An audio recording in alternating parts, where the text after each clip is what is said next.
accepted into the intern program, and they're all of a sudden amongst like these 20-year-olds, like 20-year-old geniuses from like Berkeley, Stanford, MIT, and they really know nothing other than like dealing with people.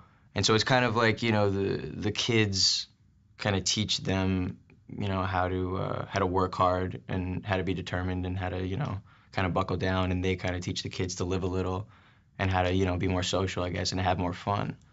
And that's a lot with Stuart too, I think, because at the beginning he's very much only involved in his technology and kind of lives in his phone, and they kind of teach him to live amongst the world and kind of everyone around him. I mean, Vincent Owens' chemistry is really just kind of effortless, and I think they balance each other really well.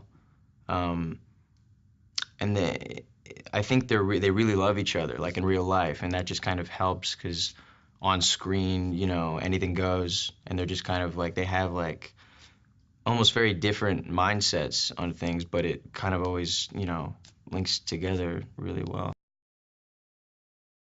I've always thought, like, especially auditioning for the movie, I was really nervous, and I always thought, like, God, I don't know how I'm gonna, be comfortable around these guys or, like, ever be engaged in a scene with, like, Owen or Vince and not be, like, freaked out by who they are. Working with him, I've kind of realized, like, what's so special about him.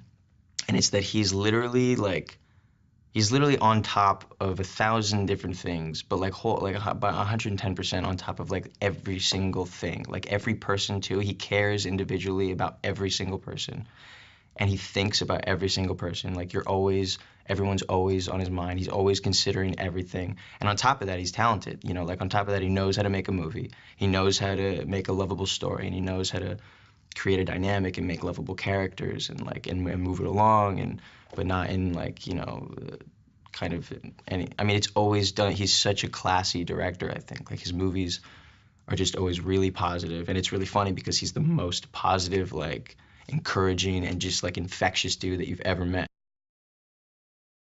I think the big thing that's going to be taken away from this movie is the love like in the family. It's such a, I mean, again, Sean, like that's just what he does. I think so effortlessly. It's just every time with everything he does, like he knows how to give a movie heart, and I think that's something that kind of I never foolishly I never really pictured being a part of this movie, and it's now having done it, I think that's the whole thing. I mean, I think that's what audiences are going to take away, like the heart and soul of the movie. Like it has it. It's. I think it'll be really good. If it's not, I'll be super disappointed. But I don't. It's like not possible. I mean, it's just really good. I think it's going to be just really likable. Just kind of like a. I think people are just going to leave the movie being happy. Just really happy.